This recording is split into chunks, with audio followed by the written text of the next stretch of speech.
ప్రతిదినము ఉదయకాలమే దేవుని వాగ్దానాలు పట్టుకొని ప్రార్థన చేయడం it's a blessing to all of us. మన జీవితాలకు ఎంతో దీవెనకరంగా ఉంటుంది. నేటి వాగ్దానము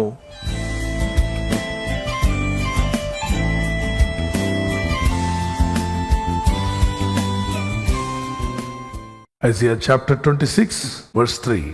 ఎవని మనసు నీ మీద ఆనుకునో వానిని నీవు పూర్ణ శాంతి గలవనుగా కాపాడదువు, ఏలైనగా అతడు నీ అందు విశ్వాసం ఉంచున్నాడు. మనుషులు అనేక మంది వారి మనసును ఎక్కడో కట్టేసుకుంటారు. కానీ ముందుకెళ్లాలని ప్రయాస, ముందుకు పోవాలి, అభివృద్ధి పొందాలి, వ్యాపారంలో జయించాలి, ఉద్యోగంలో ముందుకు వెళ్ళాలి, చదువులో బాగా సాధించాలి, అద్భుతమైన విషయాలు చూడాలి, మంచిదే. కానీ ఎక్కడ కట్టేయబడ్డారో అది ఇప్పండి. కట్టు విప్పకుండా నువ్వు ఎంత ప్రయాసపడినా ఎక్కడేసిన గొంగలు అక్కడే ఉంటుంది. మనసును ఎక్కడైనా కట్టేసి ఉంటే దాన్ని తీసుకురండి, తీసుకువెళ్ళి నీ సృష్టికర్తైన దేవుని మీద మోపండి. ఎవరి మనస్సు ఆయన ఆనుకుంటుందో వానికి పూర్ణ శాంతినిస్తా అన్నాడు. ఆ శాంతితో సమాధానంతో మీరు ముందుకు వెళ్తే మీ ఉద్యోగం కానీ, వ్యాపారం కానీ, మీ చదువులు కానీ అద్భుతంగా ఉంటాయి. అది వివాహ సంబంధాలైనా, అది వ్యక్తిగత జీవితమైనా, కుటుంబంలో అవసరతైనా అద్భుతంగా జరిగిస్తాడు దేవుడు. కారణం, మనసు లేని మనిషితో దేవుడు నడవడు, మనసున్న వారితో నడుస్తాడు. మన దేవుడు మనసున్న దేవుడు. ఆయన మీతోనే మాట్లాడుతున్నాను. మీ మనసును దేవుని మీద ఆనుకునేలా చేయండి. ఎప్పుడైతే మన మనసు దేవుని ఆనుకుంటుందో మీకు తెలియకుండానే ఆయనలో ఉన్న శక్తిని, ఆయనలో ఉన్న సమాధానాన్ని, ఆయనలో ఉన్న నెమ్మదిని మీ ఆత్మ, మీ మనసు అలా రిసీవ్ చేసుకుంటుంది. మనిషి యొక్క మనసు ఎలాంటిదో మీకు తెలుసా? స్పాంజ్ లాంటిది. స్పాంజ్ని తీసుకువెళ్ళి మురికి నీటిలో పడేసామనుకోండి, స్పాంజ్ గుణం ఏంటి? పీల్చుకోవడం. అలా పడ్డమే ఆలస్యం, నీరంతటిని పీల్చేసుకుంటుంది. అదే సమయంలో ఆ స్పాంజ్ని బయటికి తీసి శుభ్రంగా కడిగి పిండి దాన్ని శుభ్రపరిచి తీసుకెళ్ళి మంచినీటిలో పడేసామనుకోండి, ఏం చేస్తుంది? వెంటనే మంచినీటిని అలా పీల్చేసుకుంటుంది. మనిషి మనసు కూడా అలాంటిది. అందుకే ఈ మనసును ఎక్కడ పడితే అక్కడ పెట్టకండి. మనసును ఎక్కడ పడితే అక్కడ పెట్టారా నష్టం మీకే.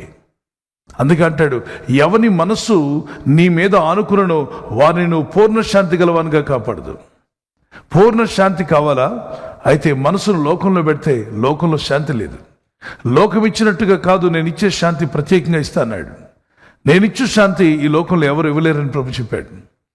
నా శాంతిని నేను మీకు అనుగ్రహిస్తున్నా అన్నాడు. భక్తులు అనేక మంది ఆ సమాధానం పొందడానికి, ఆ శాంతిని పొందడానికి వారు ఏం చేశారంటే జస్ట్ వారి మనసును దేవుని మీద పెట్టారు. ఓసారి ఇద్దరు త్రాగుబోతులు బాగా తాగారు. ఈ దరి నుండి ఆ దరికి వెళ్ళాలని ప్రయత్నం చేస్తున్నారు. రాత్రి వేళ బలకట్టు నడిపే వాళ్ళు ఉంటారు. పగటి వేళ మాత్రమే గవర్నమెంట్ వాళ్ళు పెట్టినటువంటి బలకట్టు నడిపించే వ్యక్తి ఉంటాడు. దానికి ఒక తాడు కట్టేసింది బలకట్టు. ఇద్దరు బాగా మందు తాగారేమో, ఇంటికి వెళ్దామని బయలుదేరారు. బలకట్టు మీద ఎక్కారు. ఎక్కిన తర్వాత ఇద్దరు గడకరతో దాన్ని కదుపుతున్నారు. బలకట్టు ఎక్కారే తప్ప ఇంకొకటి చేయాలి, ఆ పని చేయలే. అసలు 5 నిమిషాల్లో అవతలకు దాటారు వీళ్ళు, లేదా మహా అయితే 15 నిమిషాలు దాటుతారు. అలాంటిది బలకట్టు రాత్రంతా కూడా కొట్టుకుని పోతూనే ఉంది. దాన్ని చూసి బోరుమని ఏడవడం ప్రారంభించారు. మొత్తం వదిలినట్టుంది. ఎవరో ఒక అతను ఆ ఒడ్డు నిలబడి, ఎవరయ్యా మీరు అలా ఇస్తారు అని చెప్పంటే, సార్ మేము ఏ ఊర్లో ఉన్నాం చెప్పండి సార్, మేము ఎక్కడున్నాం చెప్పగలరా, మేము ఇలా కొట్టుకుని పోయాం, రాత్రంతా నడిపించాం ఈ బలకట్టు అంటే, ఊరుకోండి అని చెప్పాను. అదేంటి సార్ ఊరుకోండి అంటారు, మేము ఏ ఊర్లో ఉన్నా చెప్పండి సార్ అంటే, వీళ్ళు ఎక్కిన ఊర్లోనే ఉన్నారు. ఏ భాగంలో ఎక్కారు, ఏ ఊరు వైపు ఎక్కారో అక్కడే ఉన్నారు. అదేంటంటే మేము రాత్రంతా నడిపించాం, ఇక్కడే ఉన్నాం, కారణం ఏంటి అంటే, బల్లకట్టు తాడిప్పలేదయ్యా, మీరు చెట్టు కట్టేసి ఉంది అది. దాన్ని తాడిప్పకుండా రాత్రంతా ప్రయాసపడ్డారు. ఎక్కడికి చేరారు? ఎక్కడికి చేరలే, అక్కడే ఉన్నారు. ఆ బల్లకట్టు విప్పిన వెంటనే ఈ దాని నుండి అదరికి 10 నిమిషాలు చేరిపోయారు. 10 నిమిషాలు అవ్వాల్సిన పనులు, ఒక్క రోజులో జరగాల్సిన పనులు ఎన్నో రోజులుగా జరగకుండా ఆగిపోయాయంటే మనసును ఎక్కడో కట్టేశారు. దాన్ని విప్పమని ప్రార్థన చేయండి. మనుషులు చేసిన మ్యాగ్నెట్కే శక్తి లేని మేకుకి శక్తినివ్వగలిగితే, మన మనసును దేవుని మీద పెట్టినప్పుడు ఎంతో శాంతిని పొందుకుంటాం, ఎంతో సమాధానాన్ని పొందుకుంటాం. శాంతి సమాధానంతో పనిచేస్తున్నప్పుడు ఆ వ్యక్తి జీవితం విధానమే వేరుగా ఉంటుంది. ప్రశాంతంగా ఉంటారు, చిరునవ్వుతూ ఉంటారు, దేవుని గణపరుస్తుంటారు. చూసే వాళ్ళకి ఏమిటి మీరు ఇంత ప్రశాంతంగా ఉన్నారు, ఇన్ని అప్పులు, బాధలు, సమస్యలు మీ చుట్టూ ఇన్ని ఉన్నప్పటికీ ఇంత శాంతిగా ఎలా ఉండగలుగుతున్నారు, అసలు చిరునవ్వు మీకు ఎలా వస్తుంది అంటే, మీరు ఒకటి చెప్పాలి, నా మనసును లోకం మీద పెట్టలేదు, సీరియల్ మీద పెట్టలేదు, సినిమాల మీద పెట్టలేదు, నా మనసును అప్పు బాధల మీద పెట్టలేదు. మరి ఎక్కడ పెట్టారు? పెట్టాల్సిన వారి మీద పెట్టారు. ఎవరైనా ఈ సృష్టికర్త అయిన దేవుడు, సమాధానకర్త అయిన దేవుడు, రక్షకుడైన యేసుక్రీస్తు మీద పెట్టారు. చుట్టూ సమస్యలు కానీ మీ లోపల ఆనందం, చుట్టూ ఇబ్బందులు కానీ మీ లోపల ఆనందం. కనుక స్పాంజ్ లాంటి మీ మనసును ఎక్కడ పెడుతున్నారు? మీ మనసును దేవుడి మీద పెట్టండి. మెకానిక్ రోజు పని చేస్తూ ఉండగా అతను ఆహారం వేస్తున్నప్పుడు ఆ కోతి వచ్చి అక్కడ కూర్చుంటుండేది. ఆ మెకానిక్ చేస్తున్న పనులన్నీ గుర్తించింది. తన మనసు దాని మీద పెట్టినట్టుంది. దానికి ఉన్నదే చిన్న మనసు, అది కూడా పెట్టింది. మెకానిక్ ఒక రోజున రోడ్డు మీద ఏదో యాక్సిడెంట్ అయితే పరిగెత్తుకుంటూ వీళ్ళందరూ అక్కడ చూస్తున్నారు. ఇతను కూడా ఆ చేయాల్సిన సాల్డరింగ్ చేయకుండా అక్కడ పెట్టి పరిగెత్తుకుని బయటకు వెళ్ళాడు. అతను షాప్ ఎదురుగా ఉన్న ఫోటోషాప్ అతను కెమెరా తీసుకుని బయటకు వస్తుంటే వింత దృశ్యం కనిపించింది.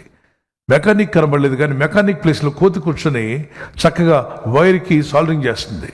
అది చూసినటువంటి ఈ వ్యక్తి బయట యాక్సిడెంట్ ఫోటోల తర్వాత సంగతి ఇది ఒక వింత జరుగుతుందని ఆ కోతిని టకటకా అని ఫోటోలు తీశాడు. అది పేపర్లో వచ్చింది.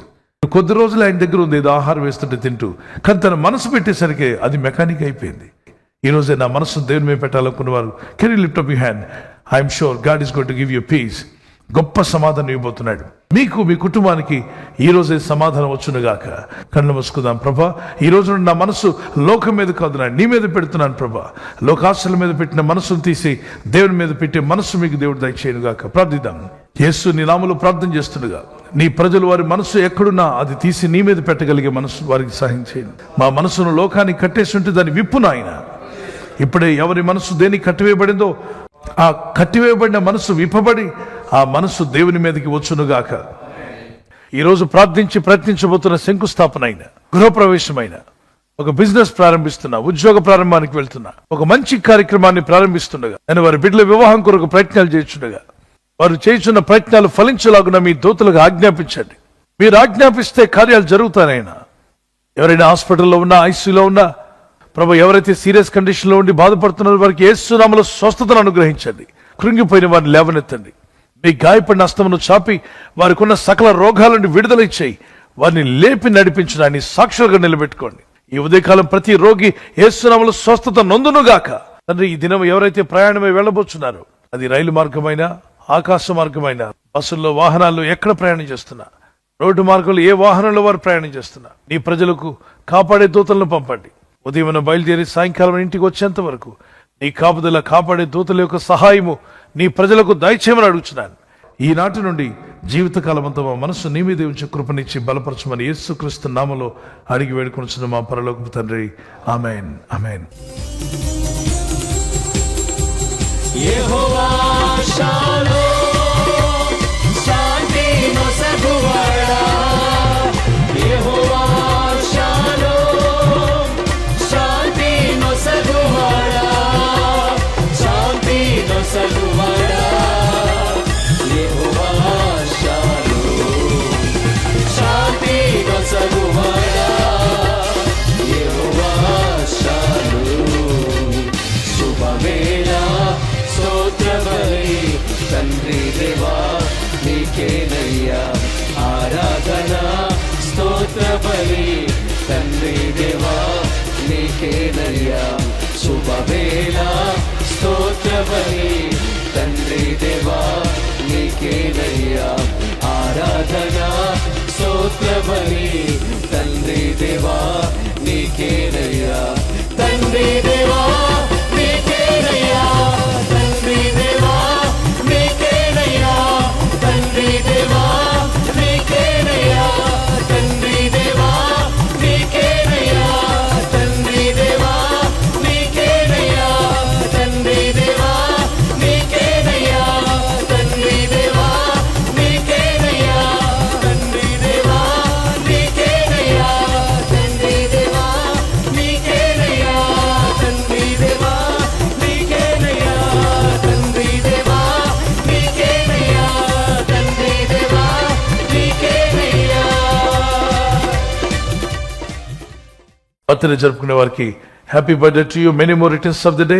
God bless you. మీకు వాగ్దానం దానియేలు 10:19 నీవు బహుప్రియుడవు, భయపడకము. దానియేలు ఆ విధంగా జీవించాడు. అలాగే మీరు కూడా ఈ నూతన సంవత్సరంలో దేవునికి బహుప్రియులు అవ్వండి.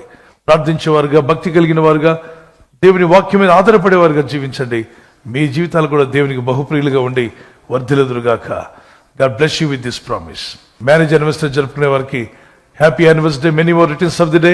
మీకు వాగ్దానము సామెత 3:33 నీతిమంతుల నివాస స్థలము ఆయన ఆశీర్వదించును. మీ జీవితాలు, మీ కుటుంబాలు దీవించబడి వర్ధిల్లాలని ప్రార్థన. భర్త భార్యను ప్రేమించాలి, భార్య భర్తకు లోబడాలి. ఈ 2 వాక్యాలు మీరు తీసుకొని మీరు దేవునికి లోబడితే అద్భుతమైన ఆశీర్వాదాలు మీ సొంతం అవుతాయి. ఆదర్శ దంపతులుగా దేవుడు మిమ్మల్ని చేయనుగాక. God bless you. ఈ ఛానల్ ను మీరు సబ్స్క్రైబ్ చేసుకోవడం వలన 2 పనులు జరుగుతున్నాయి.